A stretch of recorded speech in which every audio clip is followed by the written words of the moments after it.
But there's been so many people in the last week talking about, oh, DAOs are uninvestable. DAOs need to be run by a few smart whales because, the commoners don't know what they're doing. And they have this whole idea that the DAO is there to make money.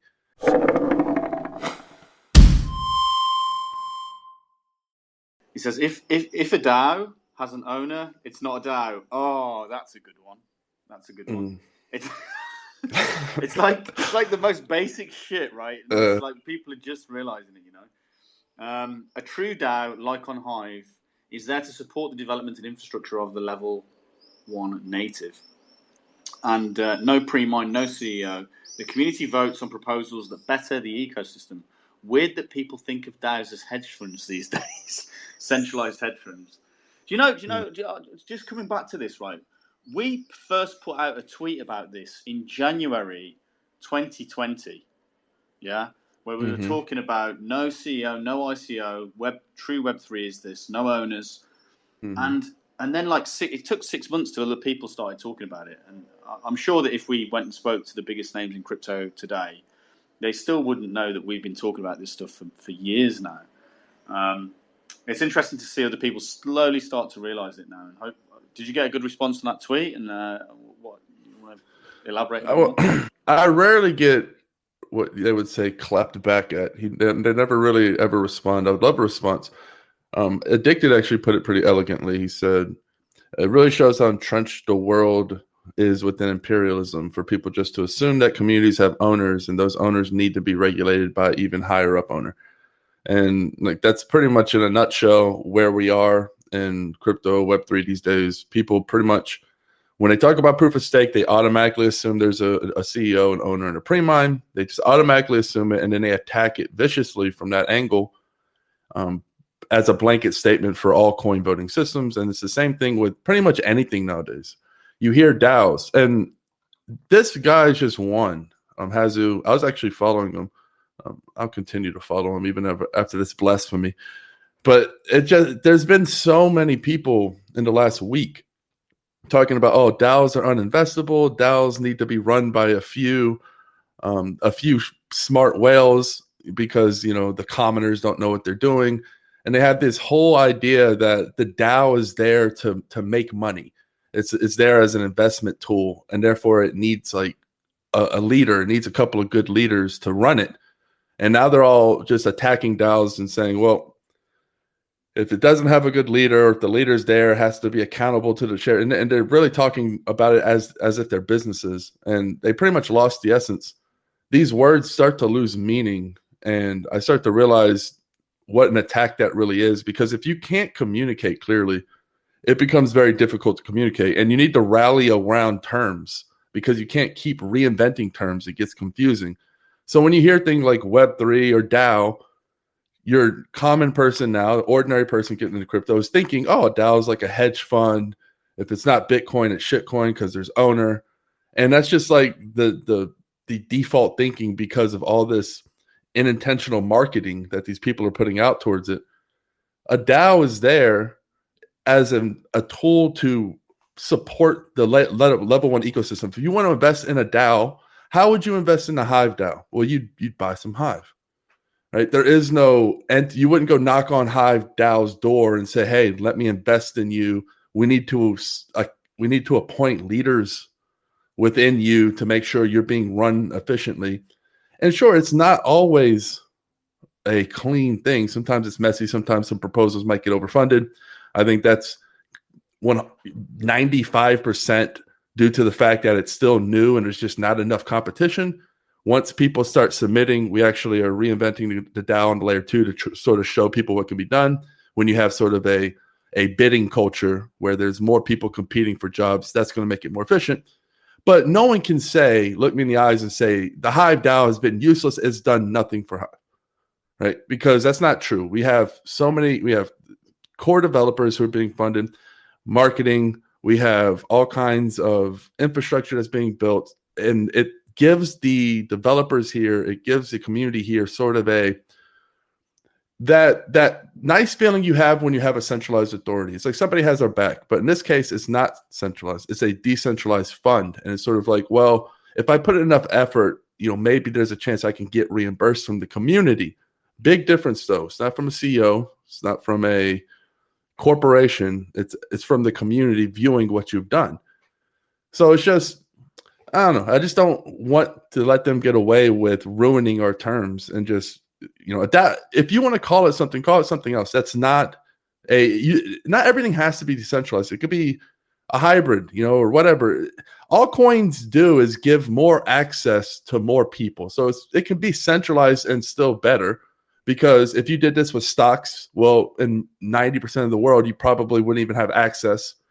But with crypto, it's very fluid. It's permissionless. So like you can sort of come together and form these sort of hedge fund token communities or whatever you want to call them more fluidly, but don't call them decentralized. It's not what they are. If they have a point of failure, so yeah, sure, you can call it decentralized. It's a blanket term. It's not censorship resistant. And if it's not censorship resistant, it doesn't matter. The decentralization is only there to gain censorship resistance. If you haven't gotten that, it's like training a muscle, but not to failure. You're not going to grow, right? So if it's not censorship resistance, throw the word decentralized out the window, because it's only there for marketing or to mislead. So Yeah, it's such. I'm coming to like a realization with this. I've gone through a few phases with this, because it's like initially it's like it's a misunderstanding, and it's a straight misunderstanding, and then it leads to kind of like hardcore frustration that people aren't seeing this, and then it kind of leads to disappointment and despair, and now I'm coming out the other end of that and kind of going, do you know what, we on Three Speak, right? We inherently know this because we're trying to build ourselves out of the video infrastructure game, right? So as soon as we realized that we needed to do that to protect the free speech of the community, we start thinking in a way, it's like, how do we build ourselves out of this? And how do we build it such that we're out of it from day one, right? So when we do release the Speak Network, we won't be involved in it. And then we'll be able to migrate the infrastructure operation of Three Speak across to the community. And that whole mentality, it's a complete shift in the way the world's, even the so-called decentralized world is thinking. They still haven't fully understood what Bitcoin is, I don't think, even the Bitcoin maxis. And I don't think people are ready. I don't think people are ready for legitimate decentralization. They really do still need and like this warm, fuzzy feeling of having a leader. And so, people like us who are just working in this world of, well, if we were running a hedge fund or some investment vehicle, I mean, we'd probably still do it decentralized, but there's some inherent value to having a slightly centralized model there, so you can have more control maybe over the investments that are made or whatever. But when it comes down to free speech, and this is where the line is, I think this is the difference, right? A lot of these other projects, they're not doing free speech. So on free speech, there is no compromise. You have to have decentralization, because otherwise you have a way for an entity to own the infrastructure on the chain and the governance criteria on the chain. And then as a result, you end up with some centralizing force, and later that becomes corrupted, and then you damage free speech, right? So we need to release a model and think in a way that prevents that from happening, which is exactly the way that Satoshi was thinking during Bitcoin's creation. But it's not the way any of these other founders and any of these other movers and shakers in the crypto universe are thinking at all. They're all still thinking from a centralized point of view. And then you see these like little gems of ideas pop up from time to time. It's like, oh, we need a decentralized social media. We need a decentralized indexer. We need a decentralized governance criteria. We need DAOs that, we need, first of all, we need DAOs is revolutionary. But then the idea that, oh, but the DAOs need to be centralized because it's my DAO. It's like every time you fall into the trap of the old way of thinking. And you talk about, we were talking with Taskmaster last week about the Leo glossary of terms. And I think this is where we have a chance to hammer this home. Taskmaster, it'd be great to see an entry for Web 2.5.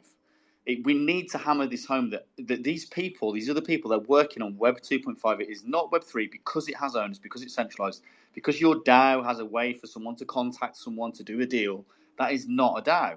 Now, I put out a tweet the other week as well, Dan, saying if it's regulatable, it ain't crypto. We yeah, have to be very exactly. clear on these things. Like how can you have a crypto token which is regulatable? That's not a crypto token. That's Web 2.5. Yeah, I saw no shots at library, but I saw they made a tweet sort of like poking fun at the SEC saying, mentions a word below and we'll tell you if it's a security. And people were saying like, stupid things like my nipple or whatever. And they were like saying, oh yeah, your nipple is a security, blah, blah, blah. Basically saying you can make it say anything's a security. And, in my head, I just casually thought, well, there's two classes of crypto. There's cryptos that care about these securities and there's cryptos that it's irrelevant to. And you're one of the two. And if it's irrelevant to you, then it doesn't matter, right? Because you can't be regulated. They can call you what they want and they say you can't trade this on US exchanges. And we already know where that goes, right? The liquidity is going to go somewhere. So because some countries going to say, oh, that's fine. And the moment someone sees something that's deemed a security and they try to bring it down and they don't, that's the best marketing you could ever ask for. So if we're in a poker game here, like our we have quite a bit of chips and we've been on, we're in quite a good position here in my opinion, regulatory wise. There's not much they can do to harm something that it is irrelevant to. But to 99% of these cryptos, it is big time relevant because they'll trace the track. It's all on chain. Oh, you had a pre-mine. Oh, you sold to this. Oh, you promised this. Oh, you were doing it this way. And then before you know it, sure, that technology might still float around in a ghost phantom like manner. But if like the lead team goes down or they get fucking wrecked financially, it's going to be pretty difficult for the community to rise up if the community hasn't already forked that cancer out, that pre-mine, that centralized attack. Because no matter what, you can't claim to be a layer one and say, oh, well, we don't have any kind of governance. You're going to have some form of governance. And even with Bitcoin, there's voting involved, right? You vote with your hash power, you vote with your node count. It's not AI doing this. It's not like angels coming down making these upgrades. Like you can't throw human voting out of the window. That's why I always think it's funny when someone says, oh, coin voting bad. It's like everything is voting. You can have coin voting, you can have hash power voting, you can have washing machine voting. It doesn't matter. You can have all sorts of voting. It's just coming to consensus in some form. And that all comes down to some form of voting. So, I think when these leaders or these people who pre-mine centralized points of failure start really getting binked, because the SEC is just a pat down. Then they tag you and you're in the system and they don't, it's sort of like Darth Vader. It's like pray I don't alter the deal further, meaning you accepted what I have, but I can alter it at any time. And that's sort of the position a lot of these cryptos are going to be in, unfortunately, and it's going to stagnate the development. A lot of the people who are thinking, oh, this leader is going to bring us to the promised land. Well, the leader is going to like sort of pull a block one and sort of tiptoe into that Homer meme where he goes into the bushes. They just sort of disappear in a quiet way. And then the community just sitting around like, what's going on? And then before you know it, they're, I mean, we were that, not, it wasn't SEC. We just had a really scummy, quote unquote, leader back in the day, but we were strong enough to survive. It took it did take sort of a jolt, someone to, come around and kick the nest, so to speak. But, it might be harder if no one comes around and kicks the nest, then you might just sort of die in a lull state, a lot of these cryptos. So that's sort of, we're about to see a cataclysm. This is summed up in UST, in the UST and the Luna thing, because like they've restarted their tokenomics, right? Released a new token, and the community treats them like gods, like they rally around them, and it's like it's the same dev team doing a fork. So you've got the idea that you need to fork, right? But it's that dev team that you need to fork out. Like that's like what, the Stockholm syndrome or something. The Stockholm syndrome, exactly. It's very interesting. I think if you don't have a form of DPoS tied to social, where it's actually, and you have the parameters where exchanges, basically to cut out all the things that Hive does to not make it really long, you basically say, if you can have actual humans that aren't exchanges, if you can parameter the code to where that happens in DPoS, and reputation actually matters, it becomes much easier to fork as a community because these people are the leaders, but there's 20 of them. There's not just one. And all these 20 are holding them each other to account, plus all the hundreds of backups, plus the community. It's a lot of pressure to do well. That's why I think what happened to Hive we take for granted. It's like, oh, let's just fork, start a new chain. Oh, it's easy. It's like, no, it's not. When there's no centralized authority, when you're literally herding cats, wolves, sheep, elephants, everything in between, trying to go to one common place and not rip each other up or have some kind of failure of communication, very amazing. So I don't take that for granted. I think on these proof of stake chains, on other type of chains where you don't have that, it becomes increasingly difficult because who does the community point to? Like on DPoS, we can say, look, you guys are the leaders. We fucking voted for you. This is why we voted for you, right? I remember Luke Stokes. He's not really around anymore, but back in the day he was, and he was like, he stood up. And he was like, look, I'm an appointed leader. I have a responsibility here. I can't just run and hide. And I like that mentality. And that's sort of what you get on a good DPoS system that you don't get anywhere else. Everywhere else, you kind of like everyone pointing at each other. And it's like, you do it, you do it. It's like that you don't have the responsibility of being elected. And you need some sort of responsibility when there's a crisis, because crisis, people want to run and hide. It's easy. And if you can do that and not have pie on your face, it's very hard to not want to do that for a lot of people, really. Well, in DPoS, you can't do that. You will have pie in your face. You'll be known as the person that bailed when shit hit the fan, and on the new chain, you'd be banished. So I still think people don't realize how good of a DPoS or layer 1 DPoS is for communities in general. I think this is a very interesting point. I think a lot of this has come out in the wash without it being an intended feature of DPoS. Like when DPoS was built, it was about having 20 people elected in, and it was really a solution to a fast micropayment system with zero fees. And but there's so many more layers to it in terms of security, protection, governance, and the way the community can have its say. And I think at least half of it wasn't even intended by the people that first built it. They didn't realize what they were building. It's as you consider it, as you sit back and consider completely this, agree. It's like, wow. And then you realize, like, whether or not the likes of Larimer, the guy's clearly a genius. Whether or not he meant to do all this stuff, though, I don't think even he has realized how powerful this stuff is. No. I mean, one of the things that tickles me about DPoS is you have a lot of the smartest minds that shit on it. And then you have the literal creator, the creator of DPoS, who shits on it. Dan Larimer does not believe in DPoS. He believes in some other form. Yeah. Fractal governance now. We're at fractal governance now. So that puts you into a pinnacle, because when you have a very valid theory and it is standing up in practice, you have to fight to the death for it, no matter what. And this was the truest test for me alone, maybe others as well, where, the leader is saying, no, what I made isn't that good. So to imagine to have the confidence to rise above and say, well, I think you're wrong. I think that you're missing something with this little baby you made. I think you're underestimating his potential. I've seen the conditions you've raised your babies in, and they're not good with the pre-mine, ninja mine, exchanges being validators, your 10% pre-mine on EOS, validators only getting rewards, yada, yada, yada. You didn't do it right. You're not really giving the one child that's like, wow, this one's good. This one's actually, no exchanges in the validators, community run, no pre-mine, holding on their own. You got to give these things a chance. And I really believe if you're passionate about this, you're going to see, even if, and I'm a poker player, even if there's a 1% chance, right? That's like hitting a 1-outer on the river. You have one card that you have to hit. You have a 1% chance. Well, I still see it through, because I say that 1% is not just life-changing, it's generational changing. And if there's anything there, anything at the bottom of this hole, any kind of plant, seed, anything we can take and move up forward with, it's worth investigating. And when I look down, it's not a 1-outer. It's like we have most of the deck. We have to fuck this up, as in my opinion. Like we have everything going for us. We would just have to really just, hurt ourselves, stub our own toes, quit, do something drastic at this point.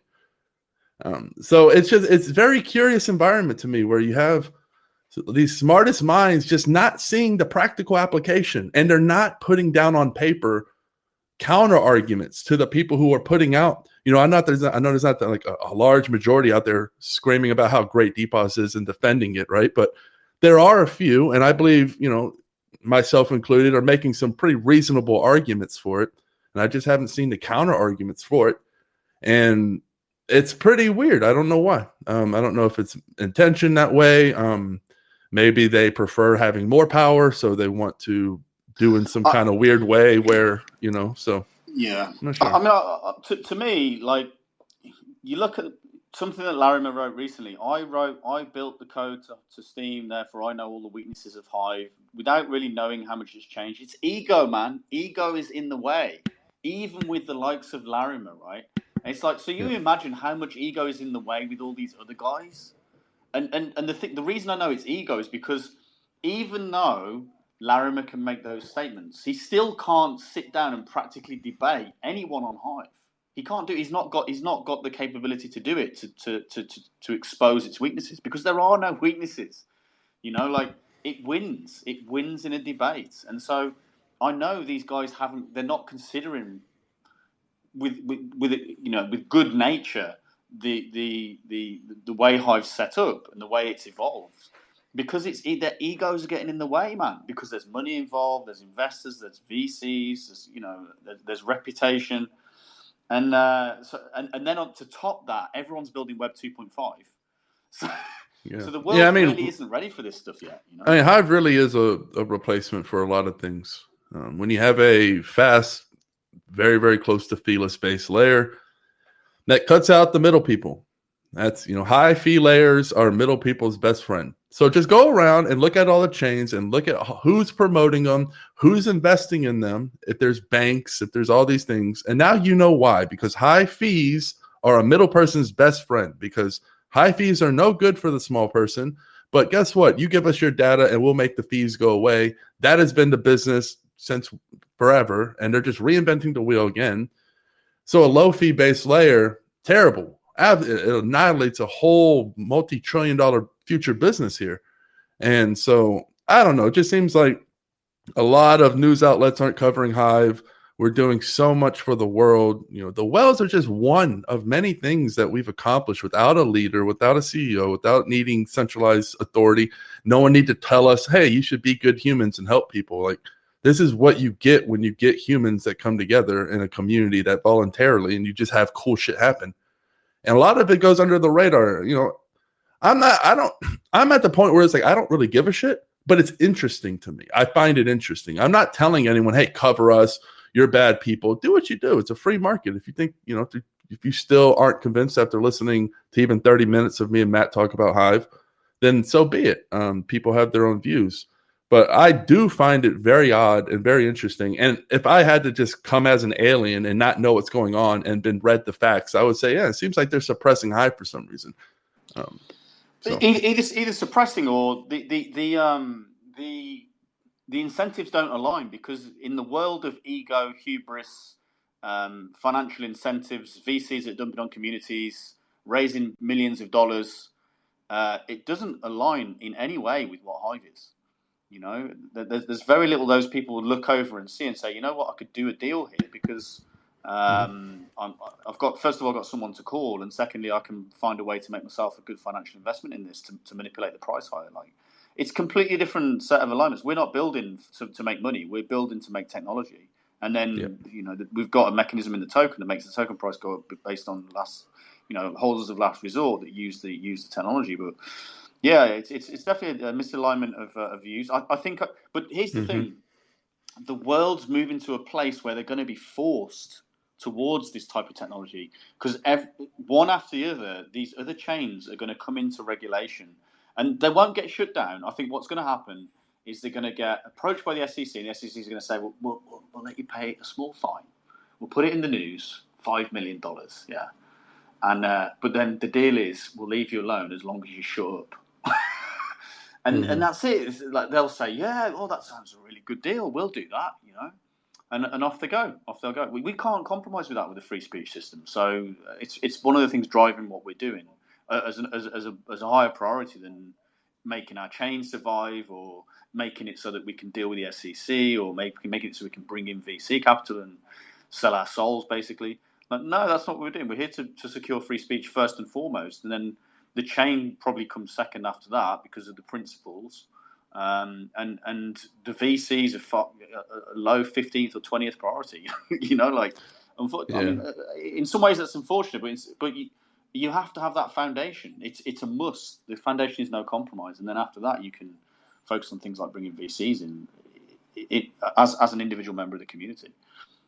Yeah, I mean, a lot of these big investors, or I would say, even corporations, they rely on the need factor, where they'll get regulatory favor, and then it'll put you in a need situation. And the example here would be, oh, well, I can't afford Ethereum fees, so I need you for your lower fees, and you're able to do it because we gave you KYC and you're regulated, yada yada yada, and you get all the preferential treatment. Um, so these people don't want to compete on a free market skill basis. And what would that mean? That would mean, well, we don't need you. We have to want to use you. Like Splinterlands isn't a need business. People go and they use Splinterlands because it's fun and they want to use it. So when you shift to the need, you cut the need out, aka low fee, fast, high, layer one, cut out the middle person. You don't need anyone. Now these big fucking conglomerates actually have to do something useful. They have to be skillful. They can't really, it's not like regulate me in the gaming market and make us dominate. It's like people don't like your game. They don't like your product. They're not going to use it. So Hive shatters a generational old model of, oh, you need us. The middle person's always been around. It truly cuts out the middle person. Like I said, I love Bitcoin. Bitcoin doesn't cut out the middle person. When there's high fees, banks are going to be your friend unless you're running a Lightning Network node or some other advanced technology comes out. Ethereum's the same situation. All these things are going to need to have convenience monsters in the middle if you truly want mass adoption. That's very practical. It's very undebatable. If you think people are going to run their own node or anything or pay high fees and you're going to have mass adoption, you're just out of your mind. They are 1,000% going to use Chase, JP Morgan if it saves them some money. And I'd put a 10-1 bet on that. And that's what we're trying to avoid. We're trying to avoid the need for convenience monsters. And Hive eliminates all of that. So, yeah, no wonder there's no pre-mine you can invest in. It really doesn't suit your need business model. You actually have to compete in the free market. Not too fun for the rich boys up there. Yeah, I mean, let's not harp on this point too much more, but because we've got other points to get onto. But for me, the thing to take away from this is, the people listening to this in this room, every single one of you, if you're absorbing this information, you can beat anyone in a debate, right? You can beat Michael Saylor in a debate. You can beat Charles Hoskinson. You can beat Vitalik, even Dan Larimer, right? These people, they haven't quite fully understood what this is, and they're not thinking in the right way to really bring in a decentralized network. And so with the principles that we have here, with the discussions that we have here regularly, with the items that we discuss week after week, this information is a foundation that any of you in the room, anyone listening to this as well, separately on the recording, can take this on your Twitter threads, on your forums, on Reddit threads, and you can confidently state that, and without doing it with too much like audaciousness, just be helpful, be polite, but you definitely have the foundational basis to the arguments that they cannot beat. They cannot beat these arguments. Oh, it's centralized. No, it's not. Here's why, right? It's going to be regulated, or it's got a censorship layer with the downvoting. It's like, no, here's the solutions that are being built out to stop that from happening. There's no funding in there. There's not enough users. We're slowly growing users. We've got our turnover's less, but the foundation is now in place to go implement this stuff into other platforms, that have already got a user base and we can benefit their users. So there's answers to every single thing that they have, and just the more I think about this, the more I realize that they've got nothing. There is no gotcha moment where they can say, "Aha!" But actually, you guys do this, and this can be shut down. None of this stuff can be shut down. The infrastructure can't be shut down. You could argue on Free Speak at the moment, we have our own servers where we store the videos, but the solution is fast being built out to decentralize those videos. So even if there is a weak link to some extent, everything's being worked on such that it's moving away from being a weak link. And it's just that there's a light at the end of the tunnel here to all of this. And I really feel like, I don't want to say it's me and Dan distributing this information. This information is available for everybody, right? It's just that we have got fortunate enough to have the time and the energy to really understand it. And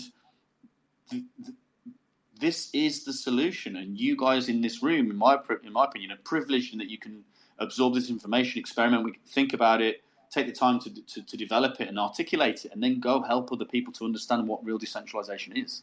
It really is an amazing time in history to be around these rooms.